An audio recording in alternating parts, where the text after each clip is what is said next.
Hello, everybody. Welcome back to Exploring Faith, Pursuing Grace. It's been a while, but it's good to see you again. Glad that you can hear me, I guess. I don't hear you ever. You haven't called in a while, but I'm still here. I'm doing my thing. Actually, I've been doing this thing on Substack. DanielCrogers.substack.com. I've been writing roughly 2 articles a week, but I'm upping that as of late.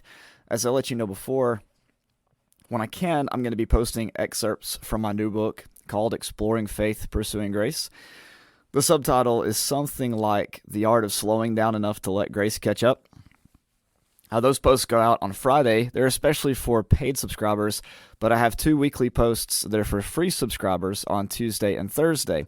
Also have a new post that's going to come out every Monday that's going to be about 1,000 words, sort of devotional or maybe sermonette on this week's lectionary reading. I'll explain that here in a second, as well as about a 300-word excerpt from a reading in the epistles of Paul. But again, I'll explain that here in a second. So, how have you been doing? It's only fair for me to ask, right? So why don't you let me know if you have any Bible questions, if you have any thoughts, if you have any suggestions or whatever, just let me know. Send me a message on my website, danielr.net. If we're Facebook friends, you can message me on there. You can even post it in the Exploring Faith, Pursuing Grace Facebook group. However you'd like to contact me, I'm always available, and I appreciate your faithful listening, your faithful commenting, and you giving it the likes and the thumbs up whenever you can. All that's wonderful. Appreciate that so much. So let me talk about the lectionary for a second. There's this thing out there called the Revised Common Lectionary. Now, you're a preacher growing up, if you went to a church like I did, or if you were a preacher like I was and like I am, then the way that you come up with a sermon is you think, okay, what am I going to talk about this week? And you go, oh, okay, I'm going to do a 14-week sermon series on giving. And then you come up with 14 passages, or maybe 14 words in a passage, and you give a different sermon on all 14 of those, and you talk about giving for 14 weeks straight. Or you might be like, I'm going to give a sermon series through the book of Daniel, and for 12 weeks you give 12 sermons, or maybe more, on the book of Daniel. Or like at some times in my life, you just do a lot of study during the week, and then you're sitting there during communion on Sunday morning, and you're going, hey, I'm supposed to preach in a few minutes. What am I going to talk about? And so you kind of look around your Bible. You're like, hey, I've been studying that. I guess I'll talk about that for a bit. And then you get up and let her rip for 45 minutes. So, it's just different. There's different strategies out there. Some people write full sermon manuscripts, like 6 to 8 pages, weeks in advance. There's some people, get this, some people plan out all of their sermons every year for the whole year. And they have like a filing cabinet with folders that has the title of each sermon, and they drop stuff in the folders throughout the year, or maybe on their computer, like files on their computer. And when they come up with a quote, they like pull up OneDrive on their phone and open up that Word document, and they're like, paste, or let me do this voice memo and stick it in that folder. And they have all this for a whole year. I mean, what are you doing? How do you do that? I can hardly even keep one sermon series going. I get like halfway through, and since I've already studied it out, I know where it's going, so I'm kind of like bored, so I have to do something else, then I let it drop. Anyways, there's lots of different ways to write sermons out there, but there's this thing called the Revised Common Lectionary. It was put together by several different mainline Protestant denominations that wanted to kind of keep everybody on the same page, right? They got this thing called the church calendar. There's this thing called Advent going on right now. It's talking about the arrival of Christ in 3 different ways: the birth of Jesus, the second coming of Christ, and then the arrival of Jesus in the believer's heart, right? So, you have that going on now, and then you have Christmas, and you have Epiphany, and you have Lenten season, and you have Easter, Holy Week, and then you got Pentecost, and then you got ordinary time. And they wanted to be able to talk about the same stuff, like at the same time. So like if you went to church in Alabama one week, you'll hear somebody give a sermon series on Mark chapter 1, 1 through 8 this upcoming Sunday. right? Which is December the 10th, 2023. But if you also went to church in Canterbury, then they're also going to be talking about Mark chapter 1, verses 1 through 8. So it's kind of like this sort of universal pattern of scriptures and ideas and general themes that all churches everywhere kind of follow, that at least use and subscribe to the Revised Common Lectionary. All right, and so it takes you through the seasons. It gives you several different readings, one from the Psalms, one from the Old Testament, one from the Gospel accounts, and then one from Paul's epistles or the general epistles in the New Testament. And you follow that pattern, and it's in a 3-year cycle. So you go year A, year B, year C, and there's different readings each year. One year focuses on the Gospel of Matthew, another year focuses on the Gospel of Mark, another year focuses on the Gospel of Luke. And then since Mark is so short, John is kind of like interspersed throughout Mark's year B. Yeah, and you do that every 3 years.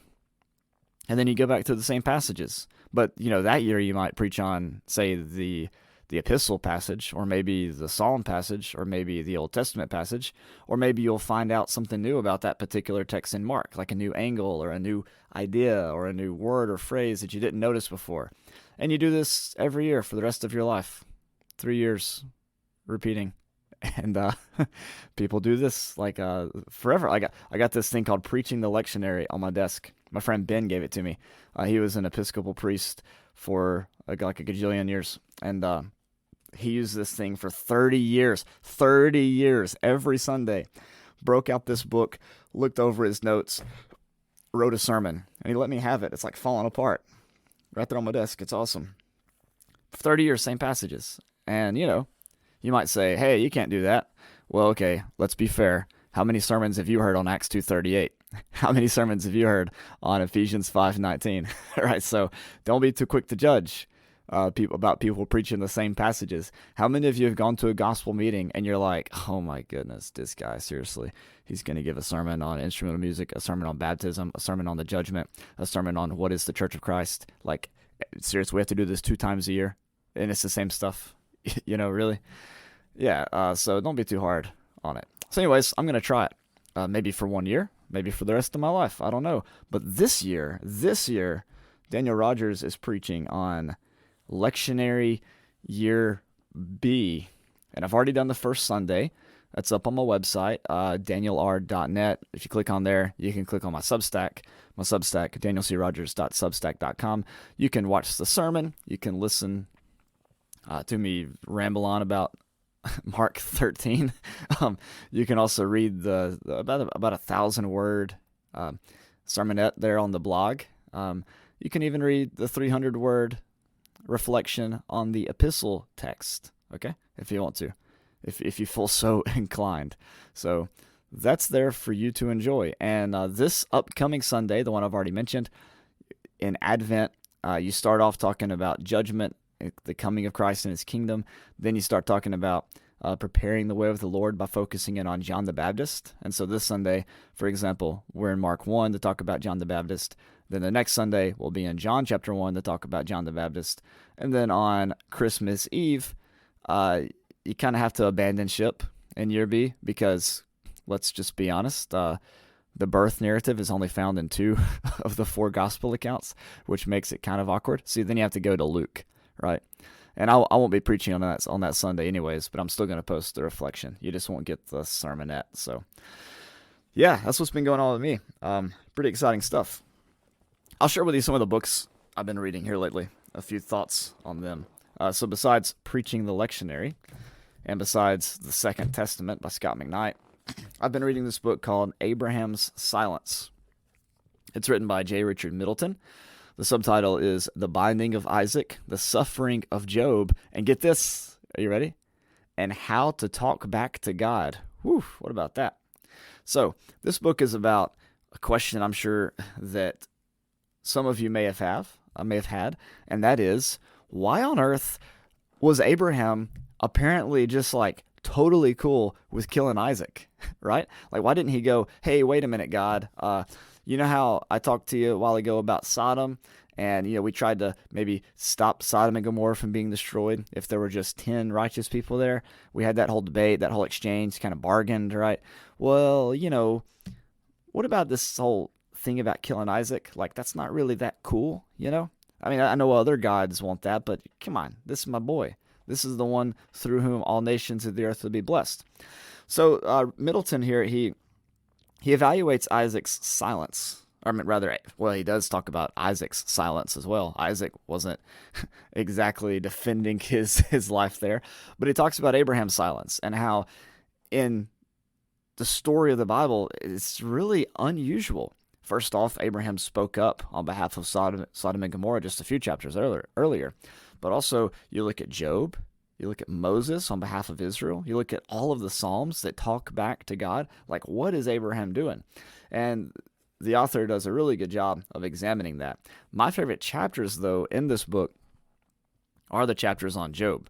While I appreciate the research that he did on Abraham's silence, his information on Job is just beautiful. In fact, if you buy this book and you're like, I don't really care about old Abraham, that's whatever, that's his own thing, you'll appreciate the discussion there on Job. Okay, another book I've been reading here lately is The Anticipated Christ. This is a journey through Advent and Christmas by Brian Zond.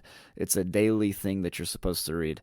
I did not realize that when I first bought it, but I don't really read the descriptions. I just get the book if I think I'm gonna like it, and I've really enjoyed that one as well. I'm only 2 days in because that's how Advent just started, but it's been a pretty fascinating read as well. Another book. Let me move my microphone here a second so I can look behind me. Another book I was reading here recently was called Re-Enchanting the Text. And I'd like to get the author of that book on the program here to talk about this. It's really, really good. Her name is Cheryl Bridges Johns, and she just did an excellent job in this book. And I'd love to have her on to talk about this. And she agreed to come on. I just have to carve out the time. So those are some of the books I've been reading lately. Oh yeah, one more. I just finished reading Rob Bell's Where Did You Park Your Spaceship? Now, that book right there, that's... If you need a break from, like theological stuff, like Bible books or whatever, then yeah, you'll want to read that. It's pretty good. It's not for everybody, I don't think. There's a lot of like inside jokes in it for people who've listened to Rob for a long time. But I had a good time reading it. Where'd you park your spaceship? I'll be honest, it kind of starts out slow, but once it gets going, it don't stop. That's for sure. Once it gets going, it don't stop. One final note on things I've been up to recently in terms of my reading. There's a book by Walter Brueggemann called Tenacious Solidarity. And I am not too far into it yet, but it is one that I've been checking out here lately. So yeah, lots of reading going on, which is fairly usual for me. I go through seasons where I'll only be reading a book at a time, and sometimes I'll go through seasons where I'm reading like 4 or 5 books at a time. And it just kind of depends on how I'm feeling, right? Okay. Let me talk about the podcast for a bit, because I haven't given up on you guys. It's just been hard for me to get it out there. I was doing this thing where I was writing blogs and narrating over the blogs, and I'm cool with doing that. The issue with doing that is sometimes, like, I wrote this blog called All I Can Think About Is Peace. My intentions were to narrate over it like I had the ones before that. To be honest with you, though, man, that was a tough one to write. I mean, it's about the conflict in Israel, and so if you want to know my thoughts on that, you can go look up that blog. All I Can Think About Is Peace. Just click on the link to Substack in the description. But man, that wasn't easy to write. I don't think I could have narrated it as easily. I mean, it would have been tough on the emotions to do. Maybe I could go back and do it, but it doesn't make much sense to now, because it's already been 3 or 4 weeks since I wrote it. The other thing is, I've been writing this series since then called I'm Not Sure If I Buy the Idea of Sacraments as a Means of Grace. What do you do with that title? In the first article, I wrote about communion. In the second article, I wrote about baptism. So I thought, hey, after I finish writing the one on baptism, then I can go ahead and, record it and post it. Well, then I realized I needed to write a third one, a third article focusing again on baptism. So just got put off for a bit. So anyways, that's basically what's been going on with me.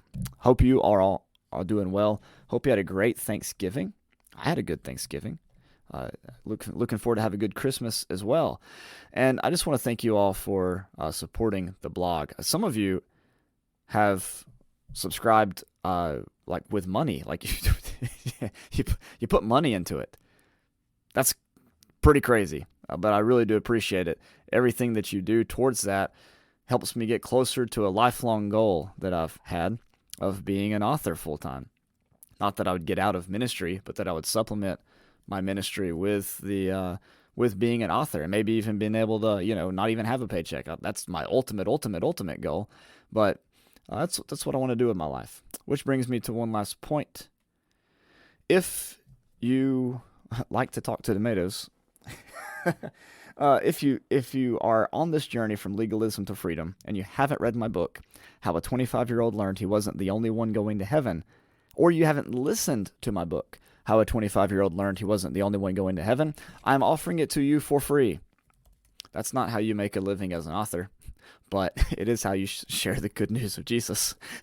So if you go to danielcrogers.gumroad.com, again, links are under the description, and you click on the audio for How a 25-Year-Old Learned He Wasn't the Only One Going to Heaven, and it says name a fair price, put $9, you add it to the cart, boom. It'll say, hey, do you have any discount codes? You say, yeah, EFPG stands for Exploring Faith, Pursuing Grace. Hit that, it gives you $9 off. You know what that means? 9 minus 9 is 0, which means you can read it for free, or you can listen to it for free. Okay? Or if you want to buy a physical copy, reach out to me, and I can sell you a physical copy. But I want you to be able to read this material. I think it's helpful. I think it'll be helpful to you. I think it'll be helpful to your family. I think it'll make a great Christmas gift. You can even put the $9 in there, hit EFPG, hit send it as a gift, and then boom, you can send it to somebody for free. And that'll make for a great awkward conversation around the dinner table at Christmas. But hey, these are the things needed to make this world a better place, right? So this is Exploring Faith, Pursuing Grace. I'm Daniel Rogers. Reach out to me, talk to me, let me know what you want, let me know what you need. Give me your recommendations. Let's get ready for some Advent. Let's get ready for some lectionary readings, right? Hey, and if you want to go to Discovering Renewal, you might remember that podcast last year with Aaron Mitchell. The registration just went out. You got to go to Montreat. Look up Montreat on the old internet. Click on the Discovering Renewal. Go ahead and sign up and go hiking with me for 3 days in North Carolina. It's going to be a lot of fun. All right. Have a great day, everybody. God bless. Thanks for following. Appreciate you.